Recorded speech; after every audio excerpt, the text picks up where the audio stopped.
comparecer ante ustedes en nombre de Bolivia. El contexto y una clara apreciación de los hechos por parte de la Corte y de las partes son fundamentales para comprender las cuestiones jurídicas de este caso. En consecuencia, en esta presentación abordaré los puntos siguientes. En primer lugar, haré una descripción general de la región de los manantiales del Silala en Bolivia. Luego describiré las alteraciones que fueron realizadas en el Silala por la Compañía de Ferrocarriles de Antofagasta, Chile y Bolivia. A continuación, destacaré el importante impacto que la infraestructura de drenaje artificial que la Compañía de Ferrocarriles instaló ha tenido en el Silala, primero en sus flujos superficiales y luego en los frágiles humedales conocidos como bofedales. Y finalmente abordaré brevemente los beneficios que Chile ha disfrutado en las últimas décadas como resultado de la infraestructura de drenaje en Bolivia. La idea principal que deseo transmitir a la Corte en esta presentación es que, al contrario de lo que sostiene Chile, el Silala no puede ser descrito puramente como un curso de agua internacional natural. El Silala es en la actualidad, y lo ha sido durante casi 100 años, un curso de agua internacional singular con caudales superficiales aumentados artificialmente. Señora Presidenta, quiero empezar mi intervención describiendo este entorno único y remoto, inspirándome en las imágenes, diagramas y vídeos que aparecerán en las pantallas y que tienen ustedes en las pestañas 1.1, 1.3 de sus carpetas. Para empezar, la zona de los manantiales del Silala en Bolivia se encuentra en la región suroeste del país, en el departamento de Potosí, cerca de su frontera con Chile, en el extremo norte del largo territorio chileno. Como indicó el litigante de Chile, la zona está situada en una de las regiones más secas del mundo, el desierto de Atacama, en lo alto de la cordillera de los Andes, a unos 4.350 metros sobre el nivel del mar. El Silala constituye la única fuente de agua dulce en un radio de al menos 20 kilómetros. El entorno de superficie del Silala puede describirse como excepcionalmente árido, con un terreno rocoso y una vegetación escasa. La geología subyacente de la región, compuesta por una roca volcánica estratificada conocida como ignimbrita, está muy fracturada y fallada, lo que le confiere una importante capacidad para almacenar y transmitir agua subterránea. Y cuando esas aguas subterráneas fluyen lentamente gradiente abajo, a menudo afloran a la superficie en forma de manantiales.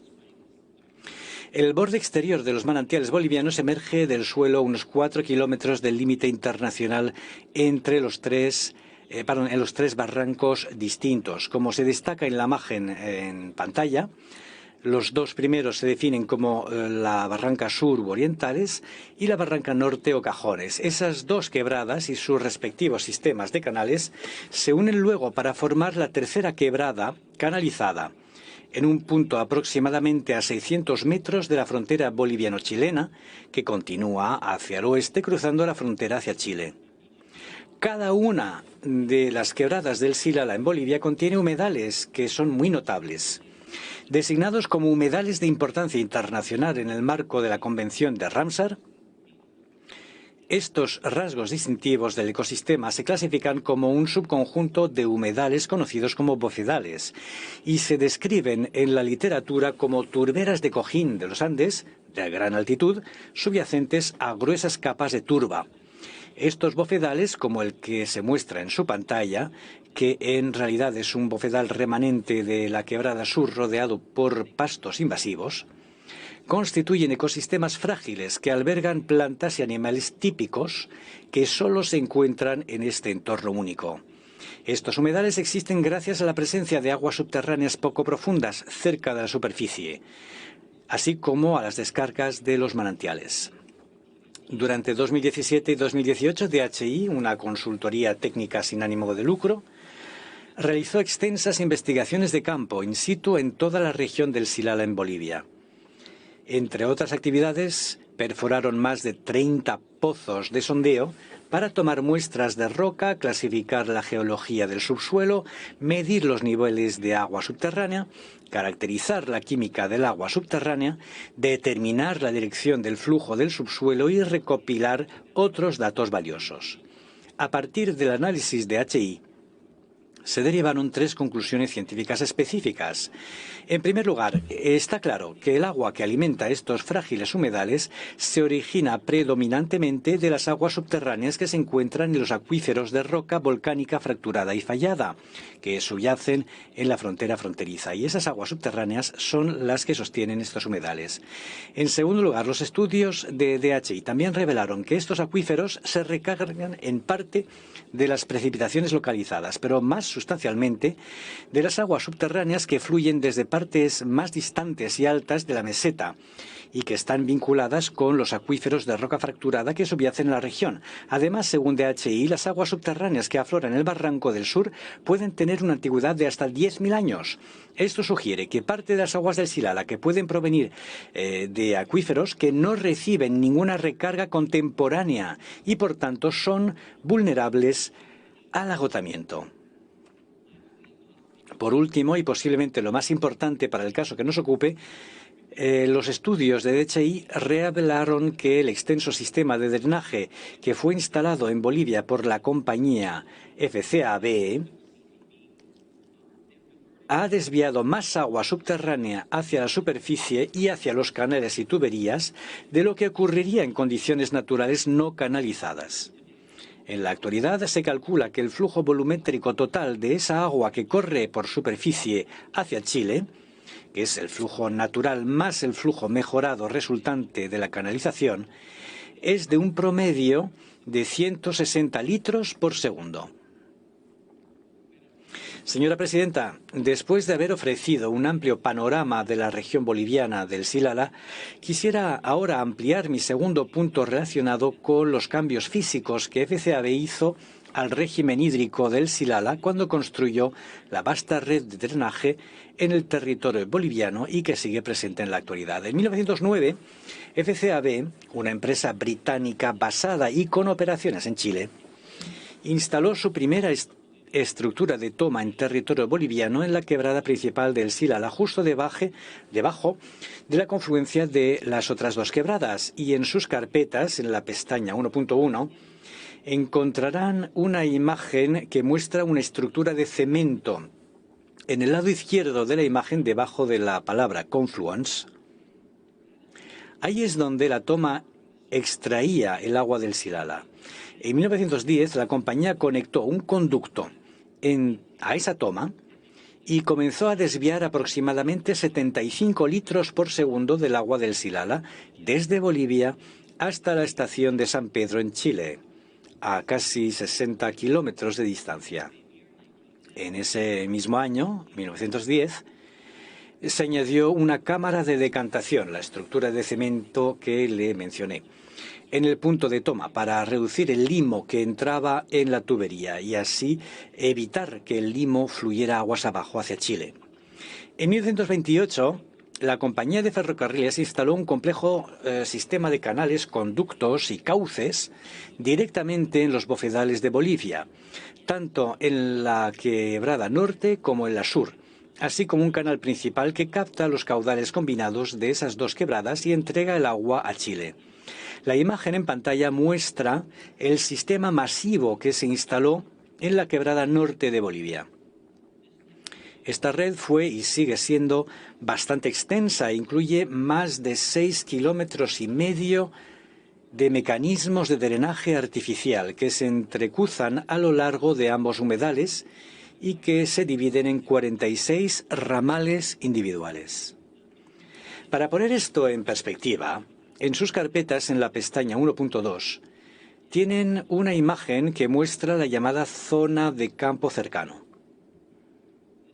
Esta área, delimitada por el color verde en esa imagen, abarca las 2 quebradas en Bolivia que contienen los bofedales, más la quebrada principal del Silala, que continúa hasta la frontera con Chile. Esa zona de campo cercano abarca aproximadamente 2,7 kilómetros cuadrados de superficie.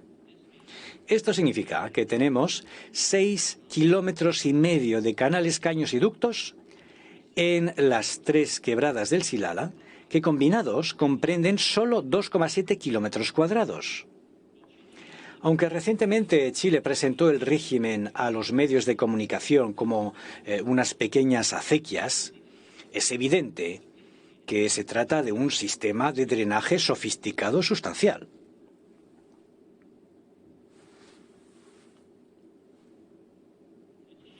Además de ser extensos, muchos de los canales eran bastante grandes. Mientras que Chile sugirió que no tenían más de medio metro de profundidad, las pruebas in situ muestran que muchos tenían hasta 1 metro de profundidad y 1 metro de ancho. Además, los canales se construyeron en líneas anormalmente rectas para minimizar el arrastre y la fricción, y con una pendiente uniforme para mejorar el drenaje de los humedales y del subsuelo circundante. Además, todos estos elementos de drenaje se construyeron por debajo de la elevación topográfica de la superficie del terreno adyacente para permitir que toda el agua superficial fluyera así hacia ellos. Y muchos fueron revestidos con rocas planas y mampostería de piedra para proporcionar apoyo estructural a los canales. El diagrama en la pantalla ilustra el efecto que estos canales y conductos pueden tener en los humedales. En condiciones naturales, que se muestran en la parte izquierda de la pantalla, el nivel de las aguas subterráneas en los entornos típicos de humedales está al nivel de la superficie, lo que hace que las depresiones superficiales naturales se llenen de agua.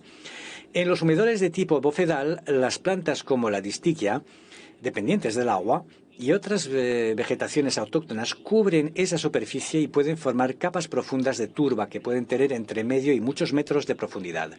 Pero cuando se excavan canales en el suelo, como se ilustra en la parte derecha, arrastran el agua subterránea hacia el canal. Y cuando un canal que fluye es suficientemente grande, puede extraer un volumen importante de agua, lo que hace que el nivel de las aguas subterráneas desciendan hasta alcanzar un nuevo equilibrio. Una vez que el nivel de las aguas subterráneas desciende por debajo del nivel de las raíces de la vegetación bofedal autóctona, la superficie de terreno se seca, la capa de turba se compacta y se marchita y la flora y la fauna no autóctonas capaces de soportar los ambientes más áridos invaden el espacio. Y es precisamente lo que está ocurriendo en los humedales del Silala. Pero esos canales más grandes que les mostré en la diapositiva anterior no son los únicos componentes del sistema de drenaje. Como las ramas de un árbol conectados a los canales principales, hay canales y canaletas más pequeños de segundo y tercer orden. La gran mayoría de estas ramas más pequeñas está revestida de mampostería de piedra. Algunas están completamente revestidas de piedra, incluidas una piedra de tapa que cubre el canal de ramificación a nivel del suelo. Y otras han sido completamente sustituidas por cañerías metálicas. Además, muchas de estas canaletas afluentes de tercer orden están conectadas directamente a los más de 100 manantiales a los que me refería antes para captar su caudal y desviarlo a los canales principales de cada barranco. En la actualidad, el Silala de Bolivia y sus humedales se ven atemorizados por la vasta red de canales, conductos, tuberías y desagües, más de 6,5 kilómetros de drenaje que comprenden 46 segmentos diferentes. Como señala la Secretaría de la Convención de Ramsar en su informe de 2018, su revisión de campo sitio reveló que la red principal de drenaje se manifiesta a partir de manantiales cuyas aguas han sido canalizadas generando un flujo artificial. En otras palabras, los flujos superficiales del Silala en Bolivia incluyen flujos aumentados artificialmente. En realidad, esta es precisamente la razón por la que Chile y Bolivia acordaron conjuntamente en 2004, y cito, realizar estudios técnicos y científicos que permitan determinar la naturaleza, origen y caudales de las aguas del Silala. Fin de cita. Esto incluía, y en palabras de Chile, y cito, establecer los caudales excedentes aguas abajo de dicha obra e identificar los caudales generados por la red de drenaje superficial. Fin de cita. Así, al contrario de lo que Chile repetía el viernes pasado, la idea de los caudales artificiales no fue inventada por Bolivia.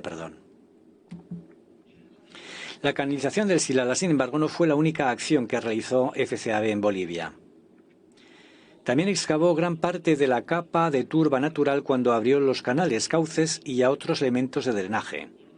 Una de las características que definen a los humedales sanos, de tipo bofedal, son las capas de turba, que es un material orgánico único creado a partir de las plantas de Distichia en descomposición y que puede crecer hasta varios metros de profundidad. La turba, que crece y se acumula a un ritmo muy lento y es difícil de regenerar, ayuda a mantener el frágil ecosistema de los bofedales, reteniendo el agua en la superficie de los humedales, gestionando el movimiento del agua a través del sistema, asegurando la estabilidad del suelo y, como resultado, manteniendo realmente mayores elevaciones de agua en la superficie debido a la microtopografía que crean.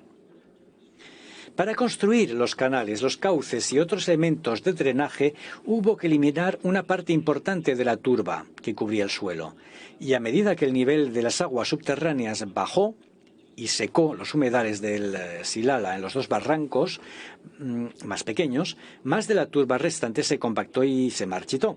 Lo que encontramos ahora en una proporción significativa de los barrancos del Silala del norte y del sur es lo que ven en pantalla, canales cuya turba suprayacente ha sido excavada, donde solo se pueden ver restos de turba marchita y compactada a lo largo de los bordes de los canales, y donde las hierbas no autóctonas y otras floras se están apoderando del terreno.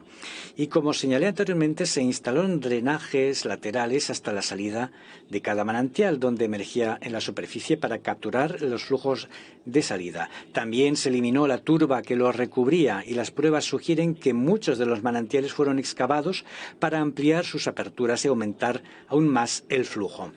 Todas estas intervenciones redujeron efectivamente la capacidad natural de los manantiales para limitar la liberación de agua subterránea de los humedales. A su vez, esto aumentó el drenaje y el flujo de las aguas superficiales de los humedales hacia el sistema de drenaje y hacia Chile.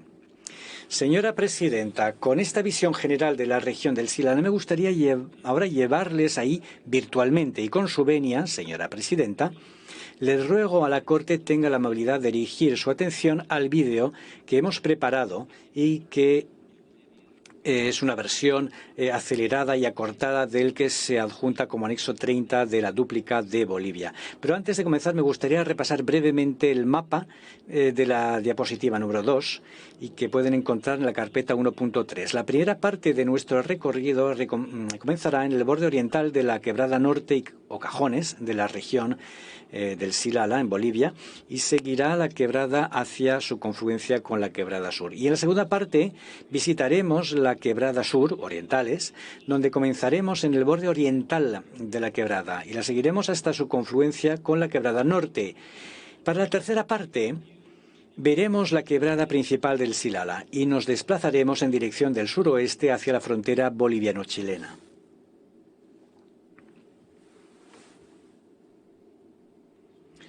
Comenzamos nuestro recorrido en el borde exterior de la quebrada norte. Avanzando hacia el oeste se ve el canal principal El Barranco, que recorre aproximadamente 660 metros a través del corazón del barranco. También se puede ver algunas manchas de vegetación más oscura.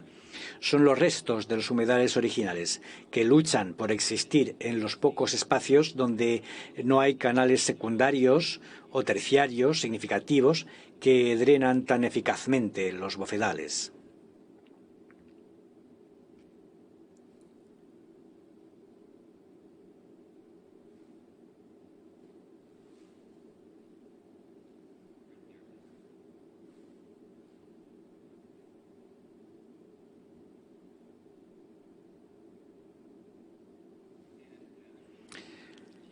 A medida que seguimos avanzando por el barranco norte, fíjense en la antinatural línea recta del canal.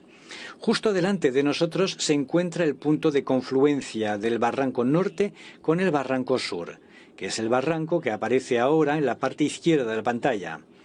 Este punto de confluencia es también donde los canales principales de las barrancas norte y sur se unen para formar el canal principal, situado en la barranca principal del Silala, que fluye hacia Chile. Y así termina la primera parte de nuestro recorrido. Para la parte 2 nos trasladamos al borde oriental de la barranca sur. Lo primero que vemos son los restos desecados de bofedales que han sido severamente degradados debido al drenaje de la zona.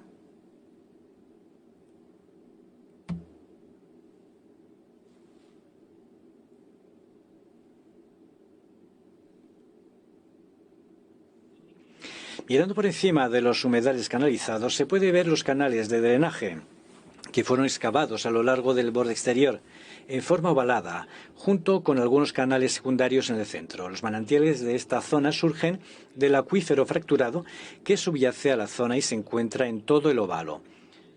Al igual que en el barranco norte, las manchas más oscuras representan zonas donde el agua canalizada ha escapado de los canales y ahora fluye a la superficie. Aquí, en el barranco sur, se trata de zonas en las que el mantenimiento inadecuado de los canales o el movimiento o retirada de algunas piedras de los canales por los visitantes o población local ha desplazado parte del flujo del agua a la superficie.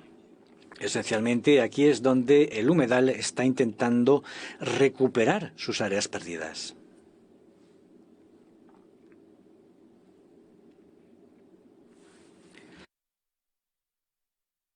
Mientras continuamos bajando por el barranco, fíjense de nuevo en las líneas rectas formadas por los canales, así como las zonas desecadas de la antigua vegetación del bofedal junto al canal.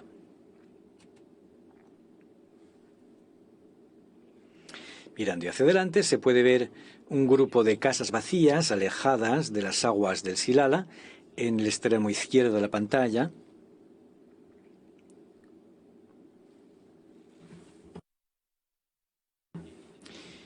Y al llegar a la parte media del barranco se puede ver el puesto militar, que alberga un pequeño grupo de soldados bolivianos. Y en las cercanías hay otras manchas oscuras donde las aguas del Silala han escapado del canal.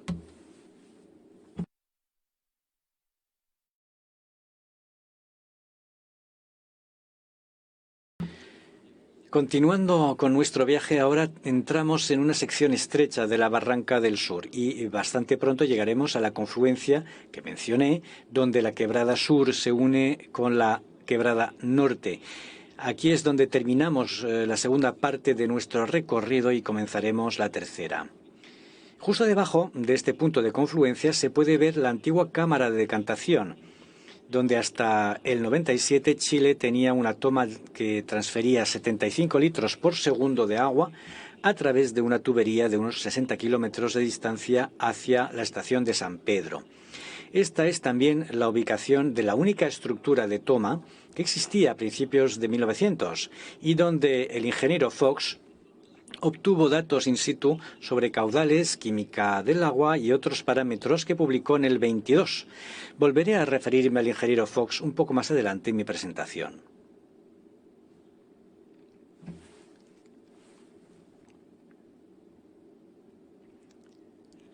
A medida que continuamos moviéndonos en dirección suroeste a lo largo del canal principal hacia Chile, se puede ver que el agua ha ganado en impulso y volumen.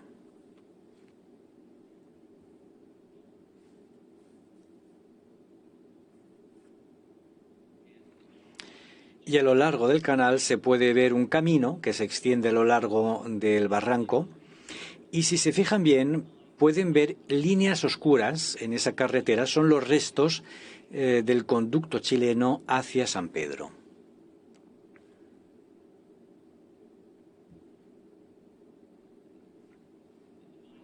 Y finalmente, al acercarnos a la frontera boliviano-chilena, pueden ver en la parte superior de la pantalla la estructura de color azul, el mecanismo de toma más reciente de Chile, ubicado justo al otro lado de la frontera.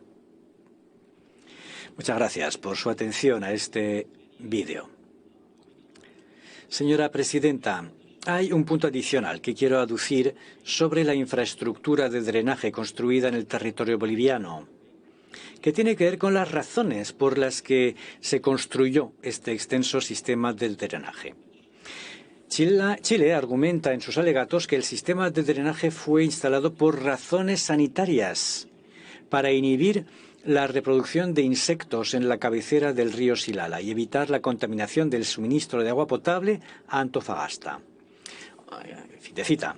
O sea que esencialmente la pretensión es que al cavar una extensa red de canales y conductos a lo largo de la quebrada del Silala, al excavar la capa de turba, al drenar el agua estancada en los humedales y desviarla al sistema de drenaje y al bajar el nivel de las aguas freáticas, se tendría menos cría de moscas. Dada la magnitud de la infraestructura de drenaje artificial que se instaló en el territorio boliviano, literalmente miles de metros de canales, cañerías y cauces, parece increíble creer que el único objetivo de esta colosal empresa fue simplemente reducir la producción de huevos de insectos. Por el contrario, la principal consecuencia del extenso sistema de drenaje fue potenciar los flujos superficiales del Silala desde Bolivia hacia y en Chile. Ya en 1908, en su solicitud de acuerdo de concesión del departamento de Potosí, el FCAB y su representante oficial, el señor Benjamín Calderón, reconoció que el Silala en Bolivia, en su condición natural precanalizada, no fluía de la manera caudal o magnitud que satisfacía las necesidades de FCAB.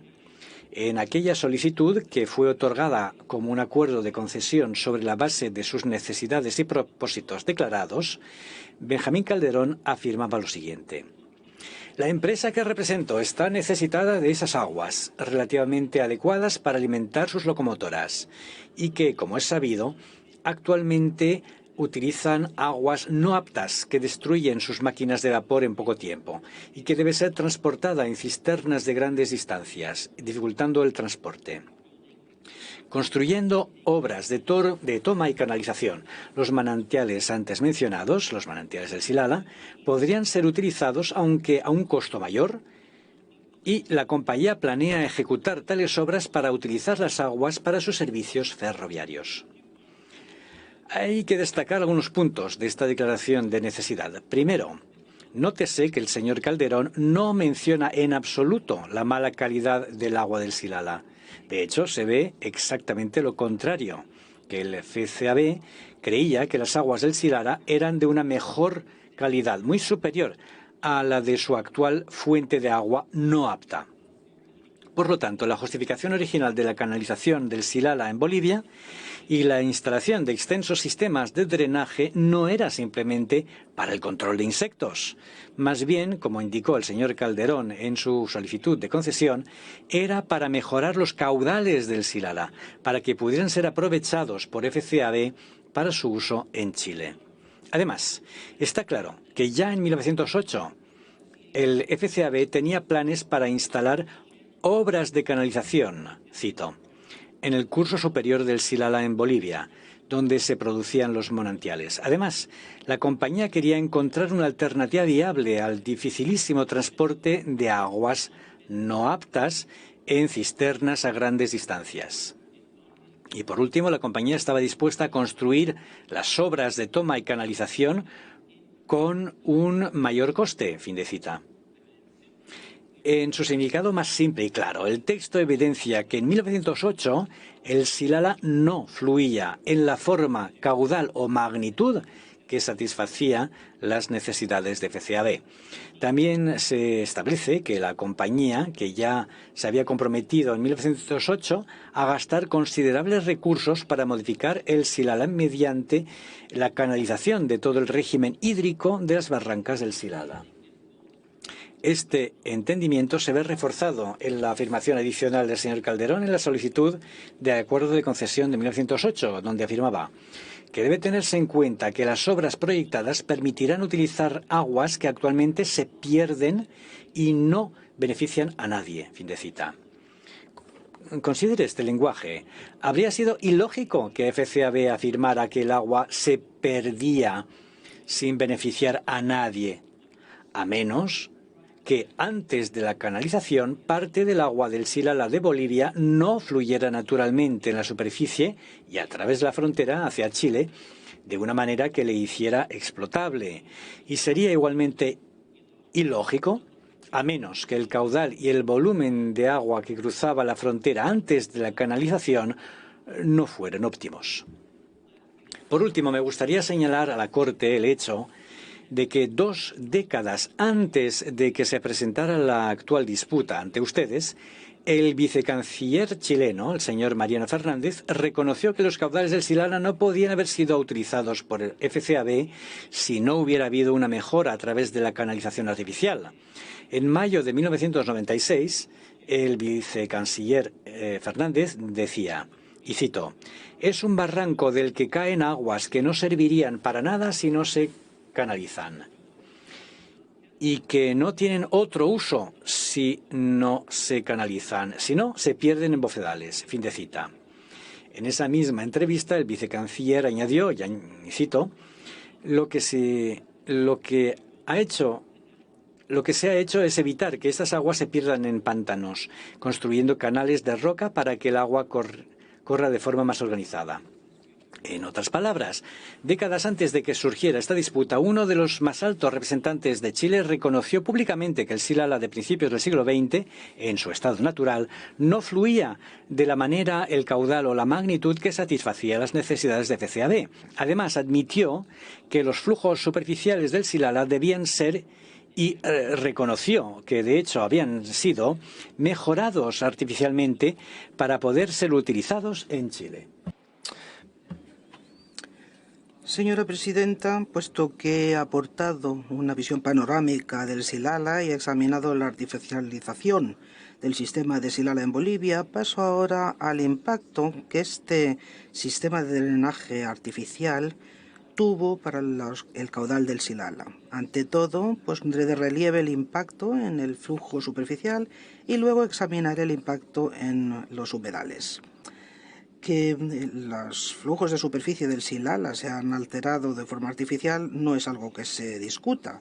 Los expertos de Chile han reconocido que el objeto de la canalización era formalizar el sistema de canalización natural para minimizar la erosión y drenar el agua estanca, y que los canales construidos, las acequias artificiales, actúan como desagües y pueden recibir agua del suelo de los humedales. Además, declaran que se espera que la canalización de los humedales y el canal natural del Silala en Bolivia hayan aumentado la producción de agua de superficie y reducido el flujo de agua subterránea de Bolivia a Chile.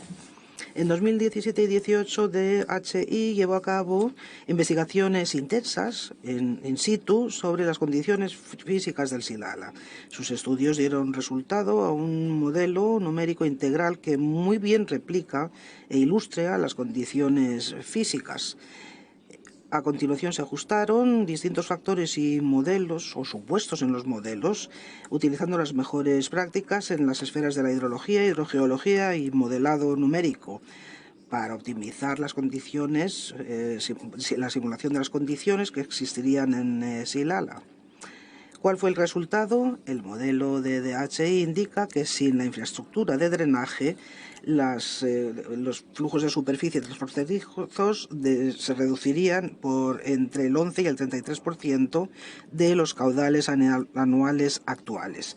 Es importante señalar que estas cifras corroboran las mediciones proporcionadas por el ingeniero Roberto H. Fox, que en 1922, 6 años antes del inicio de la canalización del Silala en Bolivia, publicó un informe técnico detallado sobre los caudales y la composición química del Silala, así como sobre la infraestructura que existía a la sazón. Los registros de Fox indican que los valores medios de los caudales de superficie transfronterizos antes de la canalización eran de 131 litros por segundo, un 18% menos que las actuales caudales, que se corresponden claramente con un caudal de 11,33%, que el modelo de DHI indicó resultaría si se retirara el sistema de drenaje hoy. Así, el hecho de que el modelo de DHI corroboraba las mediciones del ingeniero Fox con tanta precisión pone de manifiesto su fiabilidad, integridad y validez metodológica. Hoy el Silala ya no presenta flujos de superficie extensos, estancados y de movimiento lento que se extienden en forma de meandros por los humedales. Más bien se ha convertido en un curso de agua canalizado y de movimiento rápido que fluye a través de canales estrechos artificiales, acequias y desagües. He de añadir que la agente de Chile dijo que sus propias mediciones indicaban un flujo de superficie de 170 litros por segundo en lugar de 160. Sea como fuere, queda claro que el sistema extenso de drenaje ha aumentado considerablemente los flujos de superficie del Silala en comparación con su estado natural previo a la canalización. El impacto que ejerció la red de drenaje artificial en el Silala, no obstante, no se limitaba solo a su régimen de caudal. También tuvo un efecto perjudicial y considerable sobre los humedales del Silala, del Bolivia, puesto que los niveles de aguas subterráneas bajo los humedales se redujeron como resultado de los mecanismos de drenaje. La capa superior del suelo en buena parte de la región se desecó y se salinizó. Las capas de turba se secaron y las condiciones naturales para los animales indígenas y las plantas indígenas se degradaron, quedando sustituidas por unas plantas que necesitaban menos agua y con las raíces más largas podían llegar con más facilidad a las capas freáticas más profundas. Esa microtopografía resultante dio lugar al desarrollo de estanques, extensos de agua estancada de movimiento lento, que son típicos de los humedales de tipo bofedal, características que ahora han desaparecido en gran medida de la región del Silala. Como ya se ha señalado, la Secretaría de la Convención Ramsar, en un informe de 2018, señaló que a lo largo del último medio siglo, la zona terrestre de Bolivia cubierta por el Silala se había reducido, y sus humedales, se había reducido de 14,2 hectáreas a meramente 0,6 hectáreas. Atribuía esta degradación al amplio sistema de drenaje. Es sorprendente ver que Chile cuestiona este informe, declarando que las conclusiones de la Convención Ramsar no se justifican y que contradicen las observaciones de HI. No hay necesidad alguna de volver a examinar aquí la reputación considerable por Bolivia de las alegaciones de Chile que aparecen en la dúplica de Bolivia. Sin embargo, cabe señalar que esta Corte ha reconocido la importancia y fragilidad singular de unos humedales que están designados bajo la Convención Ramsar. En el caso de ciertas actividades, la Corte declaró que la presencia de lugares protegidos por Ramsar eleva el riesgo de daño considerable debido a la sensibilidad particular del entorno señalado. Además, como parte en la Convención Ramsar, Chile viene obligado a coordinar y apoyar políticas presentes y futuras y reglamentos respecto de la conservación de humedales y su flora y fauna. Allí donde esos humedales pertenecen a un sistema hídrico compartido por estados contratantes. Por consiguiente, los cuestionamientos de Chile ante las conclusiones de la Secretaría de Ramsar son como poco decepcionantes. Señora Presidenta, como lo he descrito, el Silala es un sistema hídrico frágil que ha experimentado amplias modificaciones en comparación con su estado natural previo a los canales, tanto en términos de sus caudales como de la calidad del agua que fluye por los canales y acequias hacia Chile. Así que cuando hablamos del Silala como curso de agua internacional que se ha potenciado, queremos decir lo siguiente: un curso de agua cuyos flujos transfronterizos fueron modificados en términos de su caudal, manera y magnitud con el fin de cumplir con las necesidades de FCAB. Un curso de agua cuyo volumen de agua en los caudales de superficie se han aumentado considerablemente mediante la desviación de agua subterránea a esos flujos de superficie, y un canal de agua cuya calidad del agua se ha mejorado respecto de las condiciones naturales mediante la canalización de los humedales de Silala, reduciendo las aguas estancadas y aumentando el caudal de superficie. Esto es precisamente la situación del Silala y sus flujos de superficie potenciados. Tras haber proporcionado a la Corte una visión panorámica del Silala, descrito las modificaciones introducidas por FCAB y puesto de relieve el impacto de estas modificaciones sobre el Silala, ahora deseo señalar a la atención de la Corte una serie adicional de impactos que se derivaron de los canales artificiales y de los mecanismos de drenaje. Estos son los beneficios que Chile ha obtenido y sigue recibiendo de las obras artificiales que se instalaron en Bolivia. Como resultado del drenaje más eficiente de los humedales de Bolivia, FCAB y Chile se han beneficiado de los flujos potenciados que proporcionan una mayor cantidad de caudales de superficie en el Silala de los que se hubieran dado en condiciones naturales. Además, como FCAB y Chile también han reconocido, se beneficiaron de recibir una calidad superior de agua de la que había sido el caso si el Silala nunca se hubiera modificado. Un agua que era más idónea para las locomotoras a vapor de la empresa y de los suministros de agua municipal de Chile, y ahora, por supuesto, para la minería. Por último, a lo largo de los últimos 100 años, Chile se ha beneficiado de no tener que dedicar recursos a la perforación de pozos artesianos en Chile para obtener el agua necesaria de los acuíferos bajo el Silala. Más bien, Chile sencillamente se ha beneficiado de la bonanza derivada de los caudales de superficie potenciados del Silala. Y todo esto gracias a las modificaciones considerables de las condiciones nacionales del Silala y sus humedales en Bolivia, el drenaje del agua subterránea y los bofedales en Bolivia a las corrientes de superficie del Silala y la transferencia de ese agua a través de la frontera a Chile mediante canales de superficie. Estos beneficios que acabo de escribir no son baladíes. La captación de agua de superficie tiene un costo relativamente bajo. Sin embargo, la captación de las mismas cantidades de agua subterránea puede ser bastante costosa. Como mis colegas explicarán, estos beneficios entrañan repercusiones jurídicas que son muy pertinentes en este caso. Señora Presidenta, antes de concluir, deseo suscitar un punto final y crítico. Chile ofrece una imagen completamente diferente del estado del Silala y los impactos del sistema de drenaje instalado en Bolivia del que acabo de describirles. Sin embargo, se ha de decir y reconocer que la estrategia de Chile y su experto se basa en atacar la realidad científica.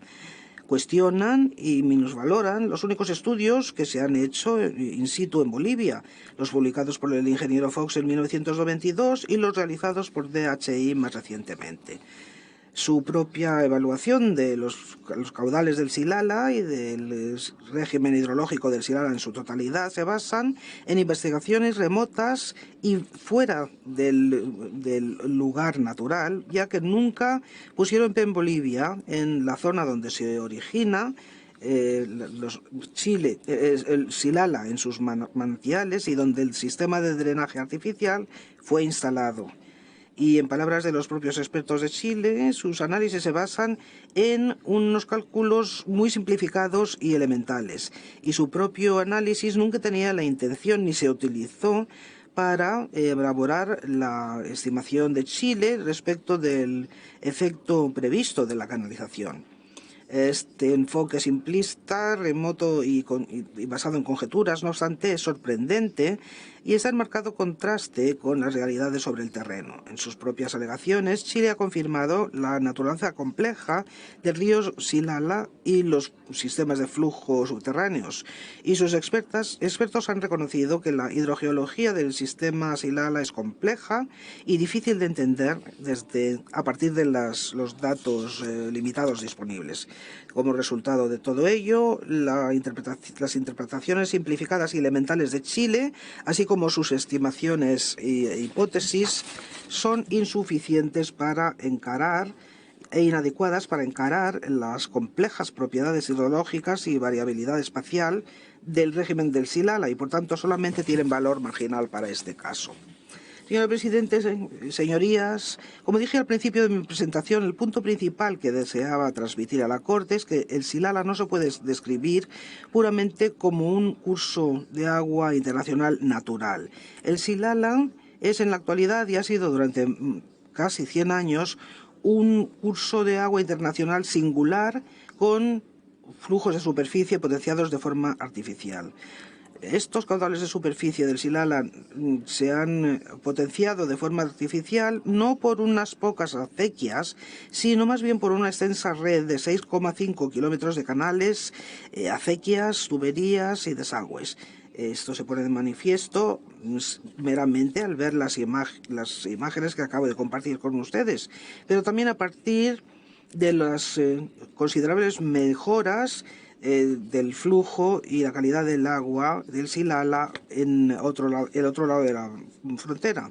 También es evidente, a partir de la degradación considerable y la desecación producida, que el sistema de drenaje ha causado en la región singular del Silala de Bolivia y sus frágiles humedales. Con esto, señora Presidenta, distinguidos magistrados, les doy las gracias por su atención y le pido que tenga a bien invitar al profesor Matías Fortó a tomar la palabra. Muchas gracias. La Presidenta dice: doy las gracias al profesor Eckstein y ahora doy la palabra al siguiente orador, profesor Matías Fortó. Tiene la palabra. Gracias, señora Presidenta. Señora Presidenta, señorías, es para mí un honor comparecer ante ustedes para defender los intereses y derechos del Estado plurinacional de Bolivia en el presente caso. Mi tarea de hoy consiste en delimitar el alcance del diferendo que les ha sido presentado unilateralmente por Chile. En virtud del artículo 60 del reglamento de la Corte, los alegatos orales se han de centrar en los puntos que todavía separan a las partes. Esta disposición no siempre ha sido respetada por las partes, pero en este caso merece una atención muy particular, habida cuenta de que el ámbito del presente diferendo se ha reducido muy considerablemente y que existe un número muy considerable de puntos de acuerdo entre las partes, lo que tanto Bolivia como Chile han señalado en sus alegaciones escritas y Chile ha reiterado el pasado viernes. En su dúplica, Bolivia ya procuraba identificar los puntos de acuerdo, los que merecerían una aclaración y los que todavía estaban bajo debate, y puso de relieve que si Chile aportaba clarificaciones útiles y sobre todo si enmendaba en consecuencia sus conclusiones finales, esto podría acercar un poco más aún a las dos partes y eliminar los puntos de desacuerdo que podrían subsistir entre ellas. Deseo poner de relieve en este sentido que la dúplica de Bolivia se presentó hace más de 3 años y que fue la última ocasión en que se expresó por escrito.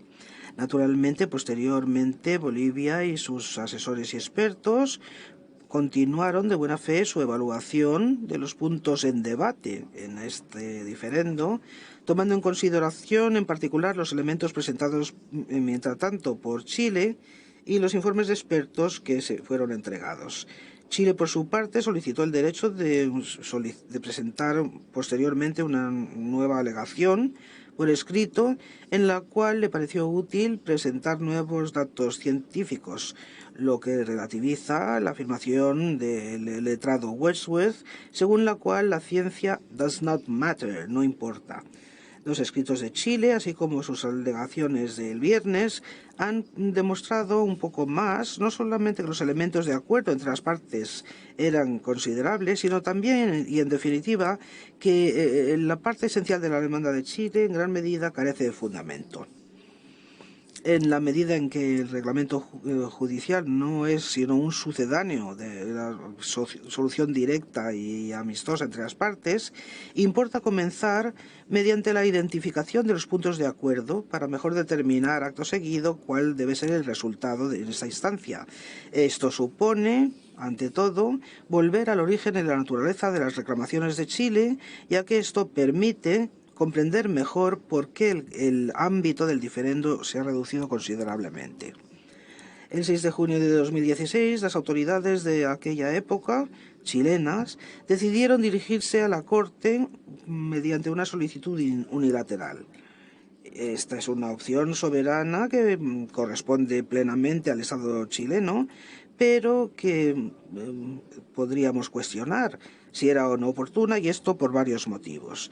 Conviene ante todo recordar que, al contrario de la impresión que ha deseado crear Chile, en los largos pasajes de su memoria consagrados al origen del diferendo, así como en la presentación truncada que se efectuó el viernes, el diferendo no surgió de forma abrupta de una nota diplomática de Bolivia fechada el 3 de septiembre de 1999. Ante todo, esta nota diplomática se presentaba tras una nota diplomática precedente de Chile del 20 de mayo de 1999, en la cual cuestionaba las manifestaciones celebradas en el seno del Parlamento de Bolivia en relación con las aguas del Silala. En segundo lugar, Chile no tarda después, era más prolijo sobre este punto que en su solicitud, no se detiene sobre el hecho de que las notas diplomáticas enviadas por sus autoridades en 1999, que han llevado a Bolivia a responder, Chile había creído oportuno intervenir en cuestiones relacionadas con el derecho interno boliviano. Como bien señalaba la nota de Bolivia de 1999, Chile no tenía ningún interés jurídico para intervenir en tanto que tal en lo que constituía un litigio de derecho interno entre Bolivia y una empresa privada. Este litigio correspondía a la rescisión en 1997 y luego la reatribución 2 años más tarde del contrato de concesión relativo a las aguas e instalaciones de Silala en Bolivia, contrato de concesión en el que Chile no era parte. En septiembre de 1999, Chile cuestionó las condiciones del proceso de licitación iniciado por las autoridades bolivianas con miras a la formalización de un nuevo contrato de concesión. Nuevamente, el 14 de octubre del 99, Chile manifestó sus reservas respecto del proceso de licitación y solicitó incluso el 3 de diciembre de 1999 que se suspendiera este proceso, sugiriendo que de no darse esta suspensión no podría tener lugar ningún diálogo entre los dos estados respecto del Silala. El 27 de abril de 2000, Chile también protestó respecto del contrato formalizado por Bolivia con la sociedad Ductec, considerando que este contrato era nulo. Estas injerencias de Chile en un proceso contractual interno dan lugar a varias observaciones. Ante todo, importa señalar que en ningún momento la rescisión y la reasignación del contrato de concesión han impedido a Chile de utilizar las aguas del Silala que fluían en su territorio, ni afectaron al disfrute efectivo de estas aguas internacionales y de sus derechos respecto de estas aguas. Este sigue siendo el caso y Chile, de hecho, nunca ha pretendido otra cosa. Por el contrario, la señora Klein-Kranenberg declaró el día viernes que, a pesar de la rescisión del contrato de concesión en 1997, Chile ha continuado en su utilización de las aguas del Silala, cuyas aguas, nos dijo la señora Klein-Kranenberg, se utilizaron en Chile, y cito, desde 1910 y hasta el día de hoy. Y todo ello sin ningún obstáculo.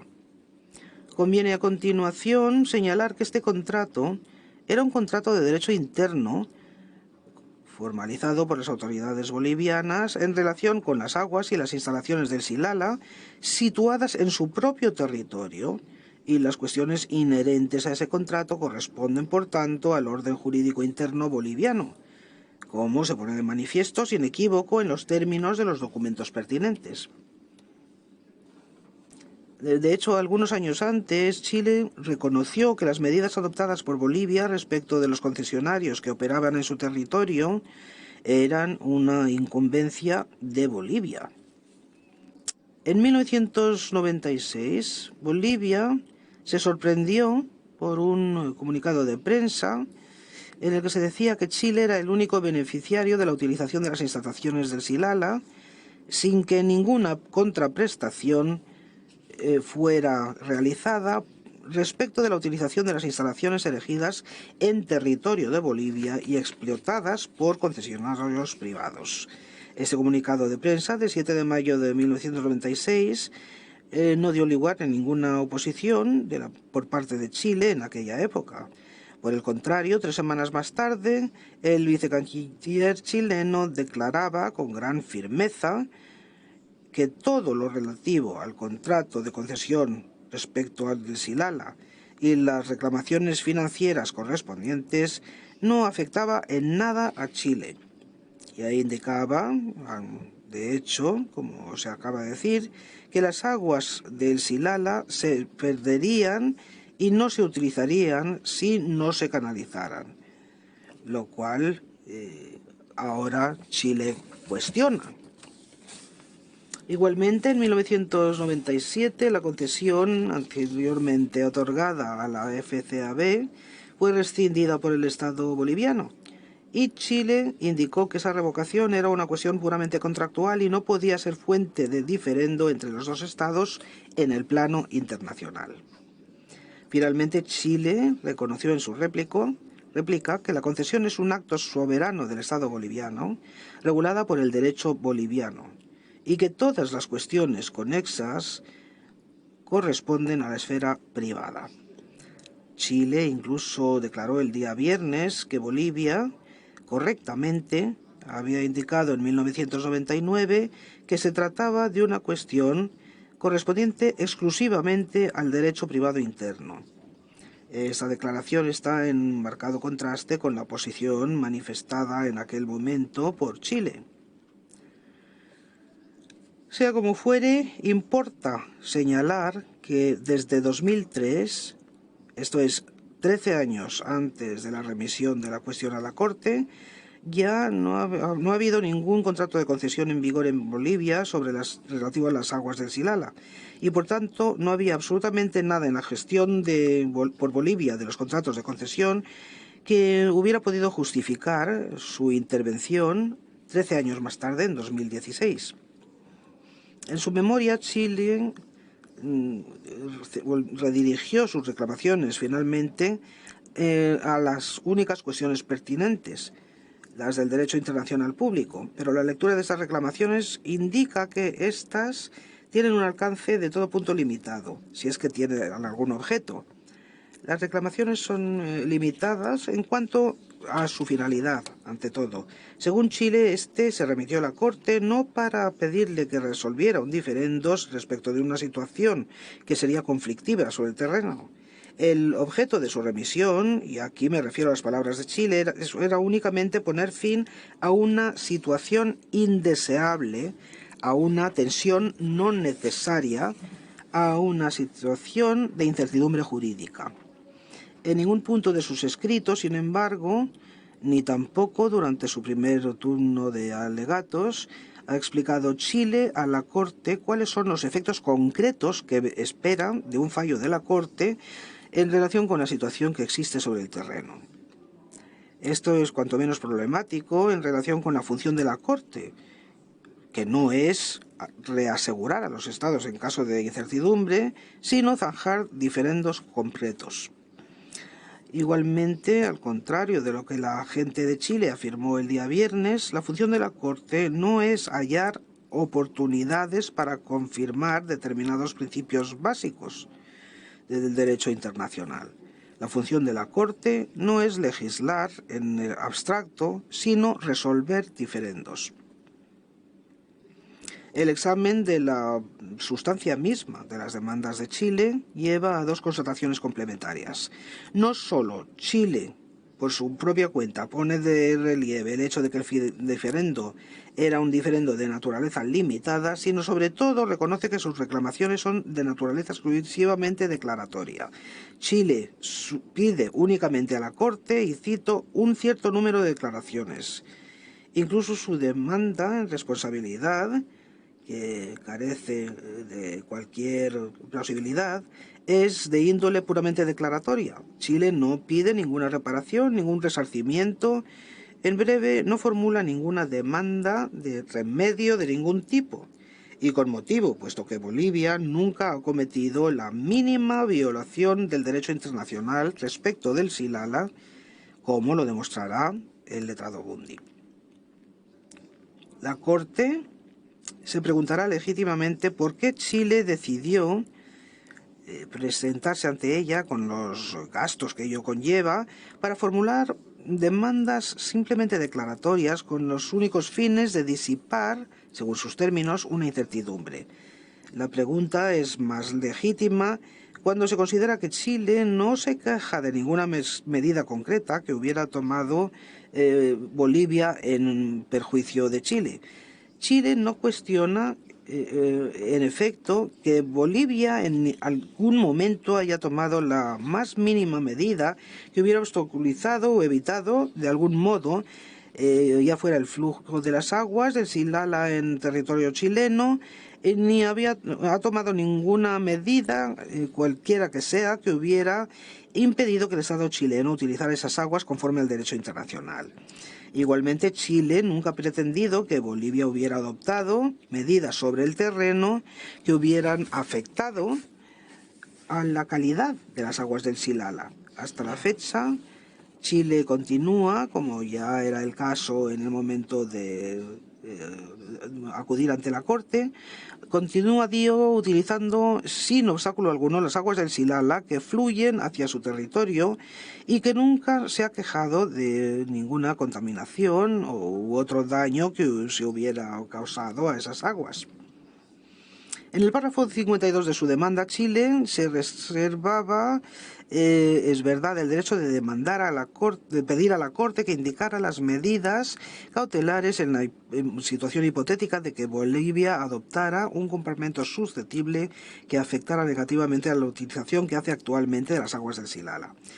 Pero no solamente Chile nunca ha estimado necesario valerse de esta reserva, lo que confirma que ninguno de sus intereses concretos se ha visto jamás aceptado, sino que además la forma misma en que esta reserva está redactada demuestra que el objeto de la solicitud chilena es de índole esencialmente hipotética. El pasaje de la solicitud que acabo de citar indica de forma en varias ocasiones condicionales en el caso hipotético de que Bolivia adoptara un comportamiento susceptible de afectar negativamente la utilización que hace actualmente de las aguas del Xilala. Esta formulación vuelve a admitir sin equívoco alguno que la utilización efectiva de dichas aguas por Chile nunca hasta la fecha se ha visto comprometida ni afectada por Bolivia. Es verdad que las autoridades bolivianas en algunos momentos han emitido declaraciones que reflejaban una diferencia de puntos de vista entre los dos estados respecto de la naturaleza exacta de las aguas del Xilala. Algunas de esas declaraciones quizás se han formulado con cierta firmeza, pero esto es propio de determinados discursos políticos, en particular en un contexto muy sensible que veía que los dos estados se oponían durante esa misma época en respecto del acceso soberano al mar. En el contexto de este último diferendo, señalo, de hecho, que Chile se manifestó particularmente preocupado por relativizar el peso de las palabras y se esforzó por negar cualquier alcance jurídico de las declaraciones políticas. Según Chile, hay que evitar dotar de un peso jurídico a las declaraciones políticas para dejar a los estados un espacio diplomático necesario para la explotación de las posibilidades de solución de los diferendos que los enfrentan. En este caso, Chile redujo considerablemente este espacio diplomático propicio a la solución amistosa, decidiendo de forma precipitada y unilateral llevar una acción contenciosa ante la Corte con el simple pretexto de que Bolivia había formulado posiciones con las que no estaba de acuerdo. Tres observaciones adicionales. 3 comentarios adicionales se deben hacer con respecto a esta precipitada remisión por parte de Chile a la Corte. En primer lugar, Chile parece haberse dirigido a la Corte con fines esencialmente preventivos, en reacción a un anuncio realizado por Bolivia de que se acordaba un plazo de 2 años para considerar una posible acción jurídica en relación con las aguas del Silala. Es dudoso que esto sea un motivo oportuno para remitirse a la Corte. El anuncio del ministro boliviano de Asuntos Exteriores en abril de 2016, anuncio según la cual Bolivia no emprendería ninguna acción jurídica antes de un plazo de 2 años por lo menos, constituye evidentemente una señal clara, aunque era una señal implícita, de que Bolivia estaba abierta al diálogo y a la diplomacia. Este anuncio repetía la declaración del presidente de Bolivia de algunas semanas antes, según la cual Bolivia no quería la más mínima confrontación y no quería el menor desacuerdo con Chile. Y asimismo repetía la invitación dirigida públicamente a la presidenta de Chile a que viniera a visitar el Silala. Nada en el expediente indica que Chile haya respondido a esta invitación. Su única reacción fue presentar esta demanda unilateral ante la Corte. En segundo lugar, la actitud de Chile es aún más problemática, puesto que, como Bolivia lo ha presentado detalladamente en sus escritos, los dos estados habían lanzado de común acuerdo en el año 2000 un proceso cuyo objetivo era determinar mejor, juntos, cuáles eran la naturaleza, el origen y el caudal de las aguas del Silala, incluido el caudal suplementario creado por las instalaciones artificiales. Esto muestra que había un acuerdo entre los dos estados para considerar que un estudio de este tipo era necesario. Chile ha reconocido expresamente que era necesario examinar la naturaleza exacta de las aguas de Silala más detenidamente, lo que demuestra que no había nada en la tesis defendida por aquel entonces por Chile con respecto a la naturaleza de estas aguas. No había nada que resultara straightforward o clear cut, es decir, sencillo o evidente, como ahora dice Chile. Hubiera sido oportuno seguir estos estudios, como lo ha señalado Bolivia en su dúplica. En su memoria, Chile indica que siempre ha estado a favor de los estudios conjuntos, pero esta afirmación no es muy compatible con esta remisión del asunto precipitadamente a la Corte. Añado que regularmente en los años precedentes a esta remisión a la Corte, Bolivia había afirmado estar abierta al diálogo y, una vez más, no tomó ninguna medida en detrimento de Chile. En tercer lugar, como esto ya se indicó en las alegaciones escritas de Bolivia, las dos partes han tomado la decisión en junio de 2008 de emprender discusiones sobre la conclusión de un acuerdo relativo a la utilización de las aguas del Silala, lo que llevó a un primer texto consensuado en julio de ese mismo año. Mis colegas un poco más adelante abordarán el contenido preciso de ese proyecto de acuerdo. De momento me limitaré a las dos siguientes observaciones. Por una parte, el contenido de este proyecto de acuerdo muestra que el status quo no se consideraba satisfactorio y que un acuerdo era considerado como algo necesario por las dos partes para detallar los derechos de utilización de las aguas del Silala.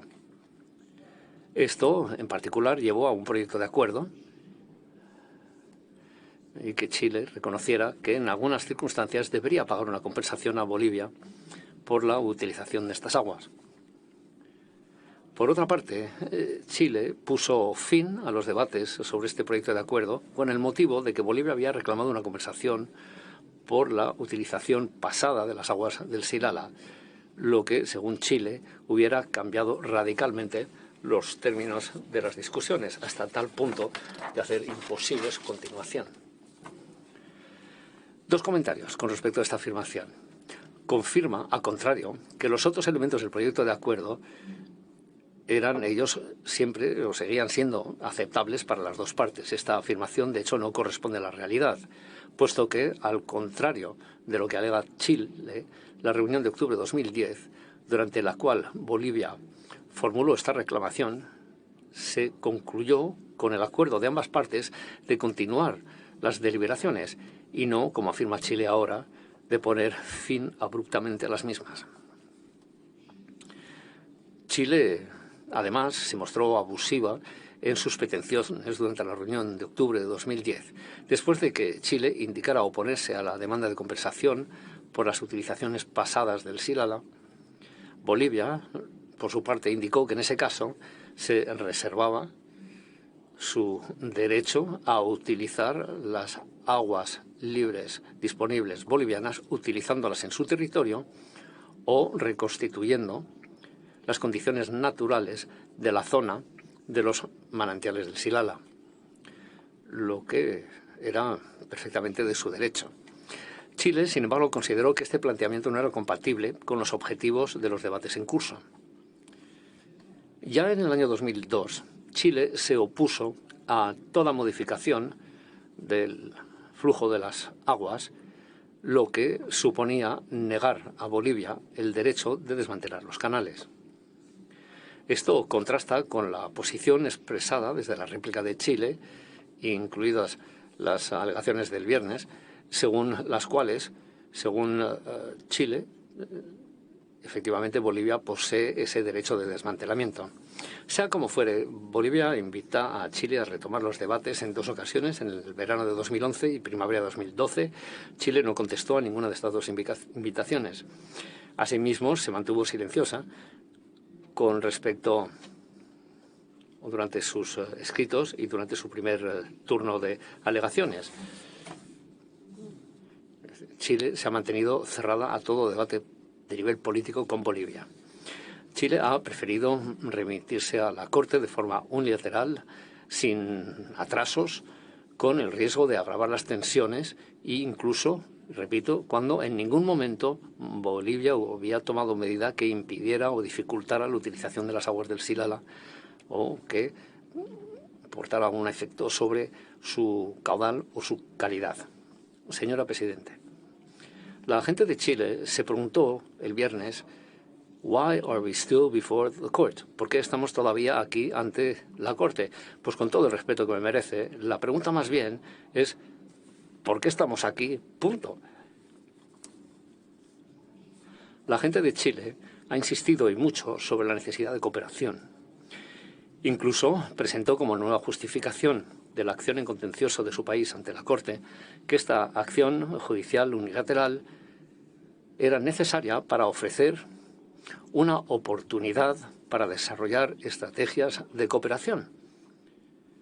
Pero, excelencias, magistrados, una acción judicial unilateral, desde luego, no es la mejor manera de incitar a la cooperación internacional y a la buena vecindad. Cierto, los intercambios durante la presente causa han permitido resolver muchas cuestiones que quedaban pendientes. Esto, desde luego, se podría haber hecho de una forma menos costosa, de una forma más consensual y de una forma más eficaz, sin la presión de una acción judicial ante la Corte, cuya carga de trabajo se hubiera visto aligerada si Chile no se lo hubiera remitido de forma unilateral y prematuramente a la misma. Señora Presidente, antes de que pase a la presentación de los puntos de acuerdo entre las partes, esto tal vez sea un buen momento para emprender la pausa de por la tarde, pero lo dejo en su decisión. Muchas gracias. Efectivamente, me parece que es un buen momento para la pausa del café, así que vamos a hacer una pausa, un receso de 10 minutos.